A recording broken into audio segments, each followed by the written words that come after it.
ভগৱান বিষ্ণুৱে ইমান সুন্দৰকে দেৱৰ্ষি নাৰদৰ সেই প্ৰশ্নৰ উত্তৰটো দিলে যে হে নাৰদ না অহং তিষ্ঠামি বৈকুণ্ঠে যোগিনাং হৃদয়েন হ্যস্ব ময়দ ভক্ত অহং তিষ্ঠামি যত্র গায়ন্তে তত্র তিষ্ঠামি নারদ।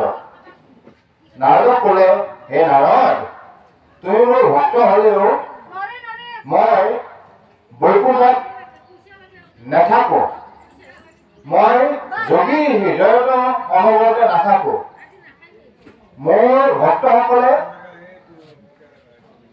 য'ত মোৰ নাম প্ৰসংগ কৰি থাকে, মোৰ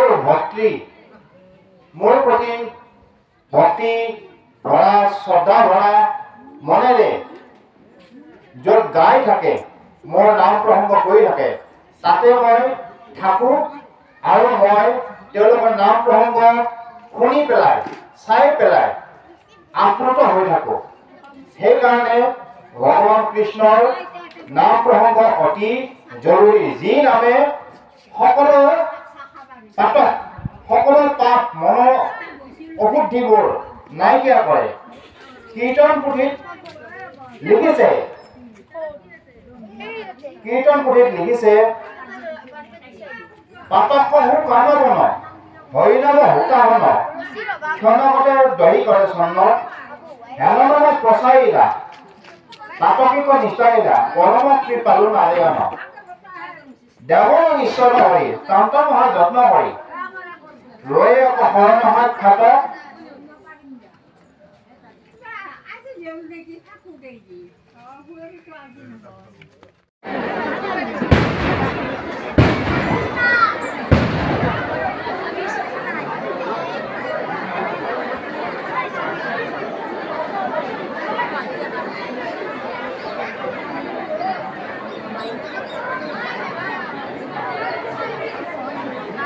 জয় মুদিৰ ৰয়ে অৰ্থাৎ দেৱনাৰায়ণ নৰোত্তম নৰ দেৱী সৰস্বতী আৰু ব্যাসদেৱ এই আটাইকে নমস্কাৰ কৰিহে জয়াক্ষৰ শাস্ত্ৰ উচ্চাৰণ কৰিব লাগে আৰু আবৃত্তি কৰিব লাগে।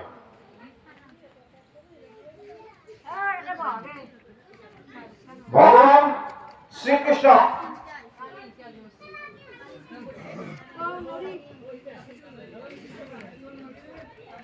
তেওঁৰ সখা অৰ্জুনে বহুত প্ৰশ্ন কৰিছিল সেই কুৰুক্ষেত্ৰৰ যুদ্ধৰ সময়ত।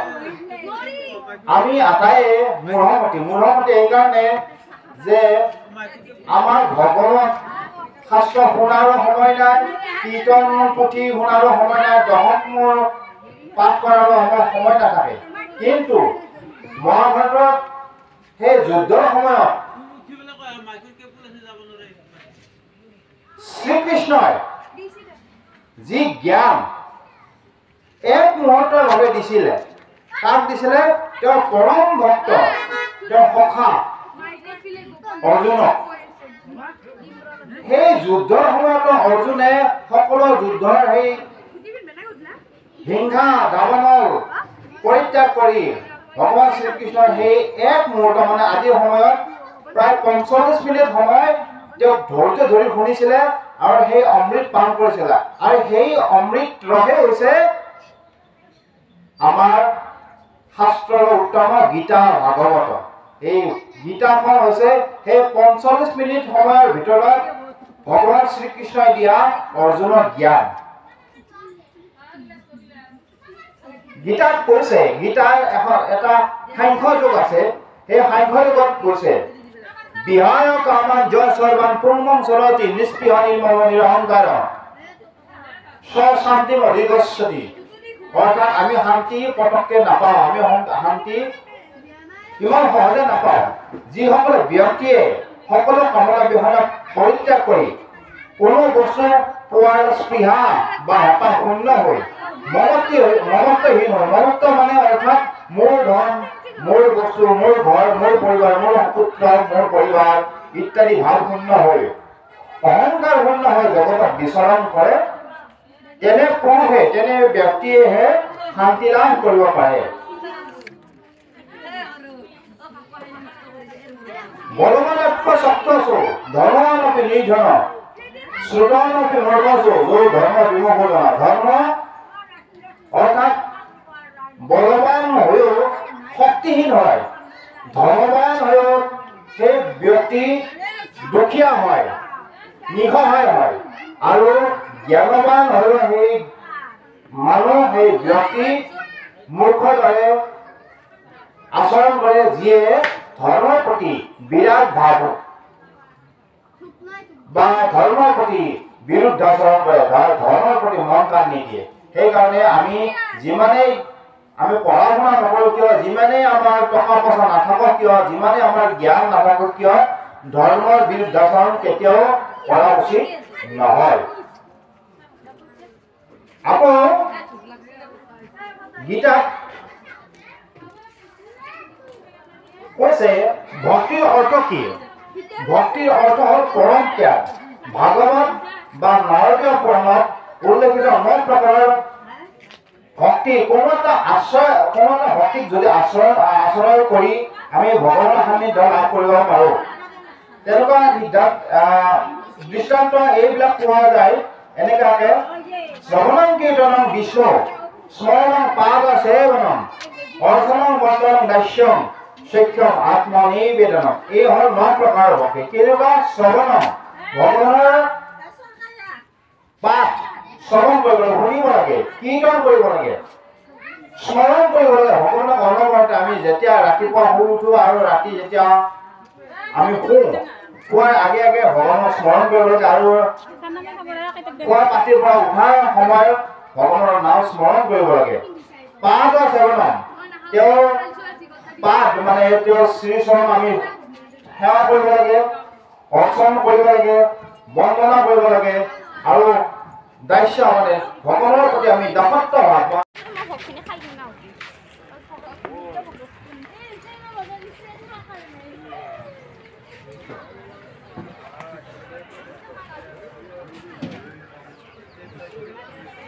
বা কল্যাণকৰ কাম কিয় কৰিব লাগে, বা ভাল কাম আমি কিয় কৰিব লাগে, একদম শুদ্ধ ভাৱ হ'লে তেতিয়া প্ৰভু শ্ৰীকৃষ্ণ কৈছে পাৰ্থ নৈবেহ নামূত্ৰ বীনা সদস্য বিদ্যতে ন হি কল্যাণকৃত কচ্চিৎ দুৰ্গতি তাত গচ্ছতি।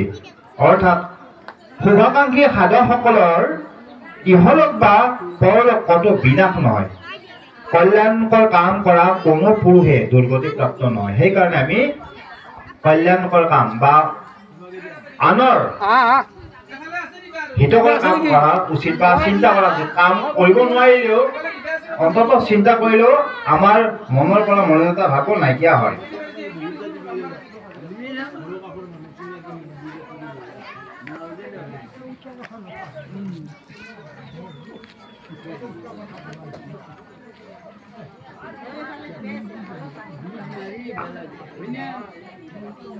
এঠাইত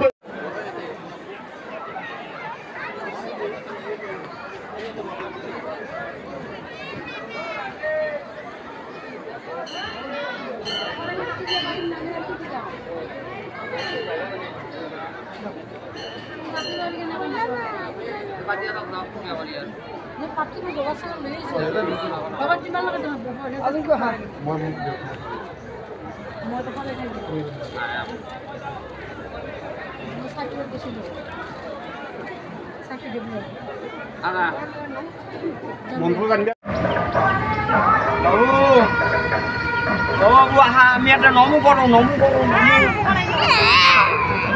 কৰিব লাগিব। এনেকুৱা নমো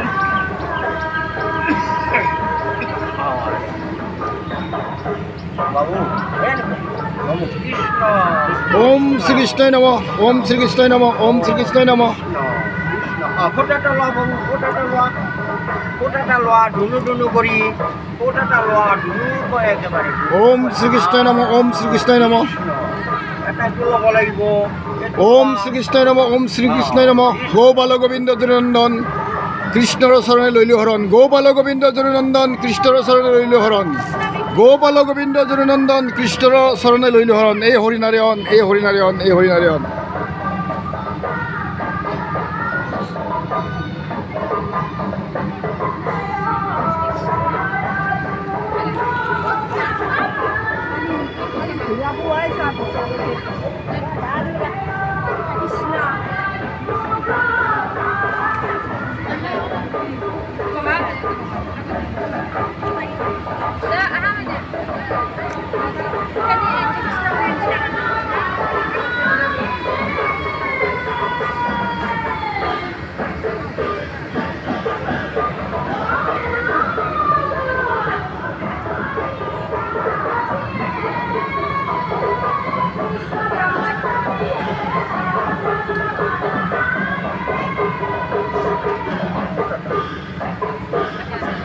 স্তুতি কৰা তেওঁৰ দাসত্ব স্বীকাৰ কৰা তেওঁৰ প্ৰতি সক্ষম ভাৱ ৰখা আৰু বিষ্ণুৰ ওচৰত বিষ্ণু শ্ৰীচৰণত আত্মনিবেদন কৰা এই 9 প্ৰকাৰৰ ভক্তিৰ জৰিয়তে আমি ভগৱানৰ সান্নিধ্য লাভ কৰিব পাৰোঁ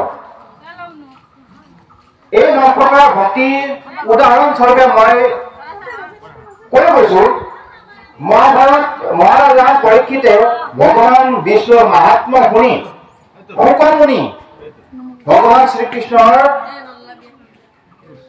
যি চৰণ সেই চৰণ বন্দনা কৰি বা কীৰ্তন কৰি পেলাই ধ্ৰুৱই বিষ্ণুৰ নাম কীৰ্তন কৰি ভক্ত প্ৰহ্লাদে বিষ্ণুৰ নাম স্মৰণ কৰি মাতা লক্ষ্মীয়ে ভগৱান বিষ্ণুৰ পাদ সেৱন কৰি পাদ মানে সদায় মাতা লক্ষ্মীয়ে ভগৱান বিষ্ণুৰ শ্ৰীচৰণত সেৱা কৰি থাকে তেওঁৰ যি শ্ৰীচৰণ সেই শ্ৰীচৰণত তেওঁ অনবৰতে সেৱা জনাই থাকে সেইকাৰণে মাতা লক্ষ্মীয়ে ধৰ্মৰ অধিষ্ঠাত্ৰী দেৱী হিচাপে বিশ্ব জগতত প্ৰসিদ্ধি লাভ কৰিছে আৰু আমি সদায় মাতা লক্ষ্মীক ধৰ্মৰ অধিষ্ঠাত্ৰী দেৱী হিচাপে সদায় সেৱা কৰোঁ আৰু সক্ষম ভাৱ মানে ভগৱান শ্ৰীকৃষ্ণৰ প্ৰতি যি সক্ষিত ভাৱ সেই সক্ষিত ভাৱ প্ৰকাশ কৰাৰ কাৰণে অৰ্জুনে গোটেই যি অৱহেলা সেই অৱহেলা ভাৱ বা অহংকাৰ ভাৱবোৰ নাইকিয়া কৰিছিল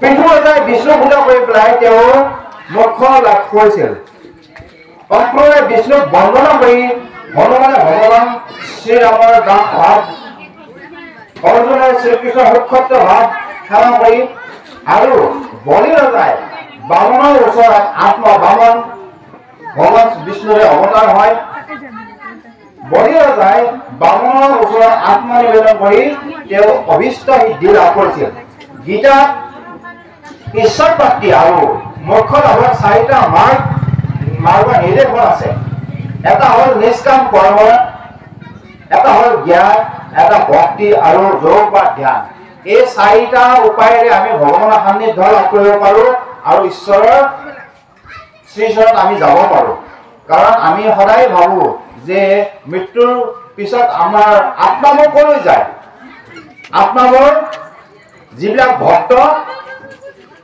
সেই পাপ বা পুণ্য অনুসাৰে কোনোবা নৰকত যাব পুণ্য অনুসাৰে কোনোবা স্বৰ্গত যাব আৰু পুণ্য অনুসাৰে বৈকুণ্ঠ ধাম পাব স্বৰ্গলাভ আৰু মোক্ষ লাভ 2টা পাৰ্থক্য আছে স্বৰ্গলাভ হ'ল যে স্বৰ্গলাভ যেতিয়া আমাৰ পুণ্য হয় সেই পুণ্যবোৰ যেতিয়ালৈকে আমাৰ আত্মাত লাগি থাকে তেতিয়ালৈকে আমি স্বৰ্গত থাকিব পাৰিম আৰু লাহে লাহে ক্ৰমান্বয়ে যেতিয়া কালৰ হলত আমাৰ সেই পুণ্য লাহে লাহে নাইকিয়া হ'ব আকৌ আমাক ঘৰলৈকে পঠাই দিব এই হ'ল স্বৰ্গলাভৰ কথা আৰু মোক্ষ লাভৰ কথা হ'ল যে যি ভকতে সৰ্বস্ব এৰি পেলাই ভগৱান শ্ৰীকৃষ্ণৰ শ্ৰীচৰণত আত্মনিবেদন কৰিছে তেওঁ কেতিয়াও এই ঘৰলৈকে আহিব নালাগে তেওঁ বৈকুণ্ঠ ধাম পায় বৈকুণ্ঠ ধাম পোৱাই হৈছে মোক্ষ লাভ মই এইখিনি কৈ মই আমাৰ আমন্ত্ৰিত ভকতক মোৰ মাইকটো আগবঢ়াই দিছোঁ তেখেতক বিনম্ৰভাৱে মই কৰজোৰে প্ৰাৰ্থনা জনাইছোঁ তেখেতৰ অনুষ্ঠানটি আৰম্ভ কৰক। ধন্যবাদ।